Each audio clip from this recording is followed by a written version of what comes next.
កាលពីព្រេងនាយមានបុរសពីរនាក់នៅផ្ទះជិតគ្នាថ្ងៃមួយបុរសទាំងពីរនាក់នោះបបួលគ្នាទៅដាក់អន្ទាក់សត្វដល់ថ្ងៃរសៀលគង់ភ្នំក៏នាំគ្នាដើរចេញទៅលុះដល់ព្រៃជាកន្លែងដាក់អន្ទាក់បុរសទីមួយថាខ្ញុំនឹងដាក់នៅគល់ឈើនេះត្បិតឈើនេះមានផ្លែយប់សត្វចំណាំតែមកស៊ីផ្លែឈើនេះបុរសទីពីរឆ្លើយថាខ្ញុំក៏ចង់ដាក់កន្លែងនឹងដែរប៉ុន្តែឥឡូវបើអ្នកដាក់នៅគល់ឈើមានតែខ្ញុំដាក់នៅចុងឈើរួចយើងចាំមើលព្រឹកឡើងរបស់អ្នកណាជាប់សម្ដឹងនិយាយគ្នាហើយម្នាក់ដាក់នៅគល់ឈើស្រេចហើយវិលមកផ្ទះវិញលីគ្នាទៅផ្ទះតែរៀងខ្លួន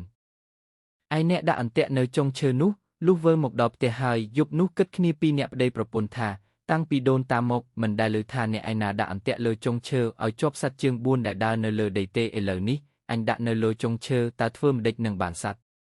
ដូច្នេះត្រូវអញរើពីពេលមន់រងាវទៅមើលបើឃើញសត្វជាប់អន្ទាក់គេនៅដីអញដោះយកទៅចងនឹងអន្ទាក់ញ៉ៃចុងឈើដល់ព្រឹកឡើងអញទៅមើលជាមួយអ្នកនោះហើយអញដោះយកសត្វទៅជូនលោកសុភាសេកបើវាមិនសុខចិត្តដូចម្ដេចមុខជាកាត់ក្តីគង់តែដល់សុភាសេកមិនខានសុភាសេកនឹងកាត់ក្តីឲ្យវាចាញ់ជាប្រកាសប្តីប្រពន្ធគិតគ្នាហើយដេកទៅដល់មន់រងាវរើពីដេកលុបមុខស៊ីស្លាហើយចេញពីផ្ទះដើរដល់អន្ទាក់បានឃើញអន្ទាក់នៅដីជាប់ក្តានមួយក៏ដោះយកឡើងទៅចងនឹងអន្ទាក់របស់ខ្លួនរួចដំឡើងអន្ទាក់នៅដីដូចដើមក៏ប្រញាប់វិលមកផ្ទះវិញលុះព្រឹកប្រហាមស្រាំងឡើងអ្នកមួយដែលដាក់អន្ទាក់នៅដីមកស្រែកហៅឲ្យទៅមើលអន្ទាក់អ្នកមួយឆ្លើយថាគុំរលះរលាំងធ្វើអន្ទាក់ខ្ញុំមិនសង្ឃឹមទេត្បិតនៅលើចុងឈើក្រែងតែអន្ទាក់អ្នកនៅដីនោះខ្ញុំមិនហ៊ានថាបើបានចែកគ្នាស៊ីផងពាក្យនេះជាពាក្យចំអកឲ្យអ្នកមួយត្បិតដឹងការមុនហើយអ្នកទាំងពីរនិយាយហើយចុះពីផ្ទះដើរចេញទៅលុះដើរទៅដល់មិនឃើញអន្ទាក់នៅដីជាប់សัตว์ឃើញតែអន្ទាក់នៅលើចុងឈើជាប់វិញចៅដែលជាម្ចាស់អន្ទាក់នៅចុងឈើថាមើលចុះមិនជឿខ្ញុំថាកុំដាក់នៅគល់ឲ្យដាក់នៅចុងឥឡូវមើលរបស់អ្នកណាជាប់ហាក់ហើយឡើងទៅដោះយកសัตว์ចុះមកនាំគ្នាវិលមកផ្ទះវិញក៏លីគ្នាទៅផ្ទះដោយលួនទៅឯចៅដែលបានក្តានក៏ប្រញាប់យកទៅជូនសុភាសេកហើយជំរាបថាខ្ញុំហើយនឹងចៅមួយនោះទៅដាក់អន្ទាក់ផងគ្នាខ្ញុំដាក់នៅចុងឈើអ្នកមួយនោះដាក់នៅគល់ឈើខ្ញុំនេះជាមនុស្សវិក្តីនេះគង់តែមកដល់លោកដូច្នេះ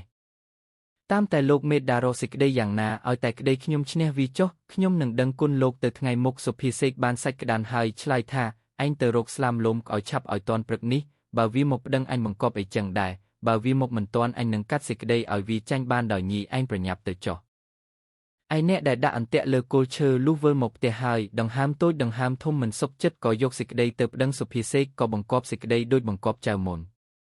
លុះព្រឹកឡើងអ្នកដែលដាក់អន្ទាក់នៅលើចុងឈើក៏យកអីវ៉ាន់ទៅដល់មុនឯអ្នកដែលដាក់អន្ទាក់នៅដីដោយខ្លួនជាអ្នកក្រលំបាកតោកយ៉ាកដើររកទិញអីវ៉ាន់ពុំទាន់ភ័យក្រែងខ្លួនចាញ់គេហើយគេយកទោសផងក៏រត់ពីភូមិមួយទៅភូមិមួយបានជួបនឹងសុភាទន្សាយសួរថាមានដំណើរអីបានជារត់ដូច្នេះឈប់សិន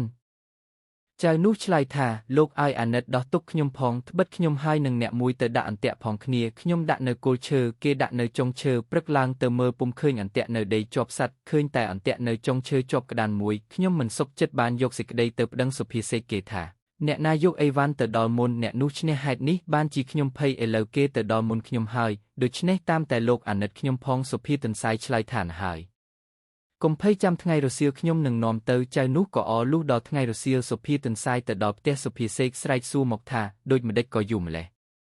ក្តីចាញ់គេហើយសុភាទន្សាយឆ្លើយថាយើងខ្ញុំបានជាយូរនេះពីព្រោះអាឡ័យតែមើលត្រីក្រាញ់ហើរឡើងស៊ីស្លឹកអំពើសុភាសេកថាពីជីដូនជីតាមកគ្មាននរណាដែលឃើញដែលលើថាត្រីក្រាញ់ឡើងស៊ីស្លឹកអំពើទេសុភាទន្សាយឆ្លើយថាពីជីដូនជីតាពីម៉ែពីបង្កើតមកនរណាដែលឃើញដែលលើថាអន្ទាក់នៅដីមិនជាប់សัตว์ទៅជាប់ឯអន្ទាក់នៅចុងឈើវិញហើយសัตว์ជើង4ផងដែលលើទេអស់អ្នកស្រុក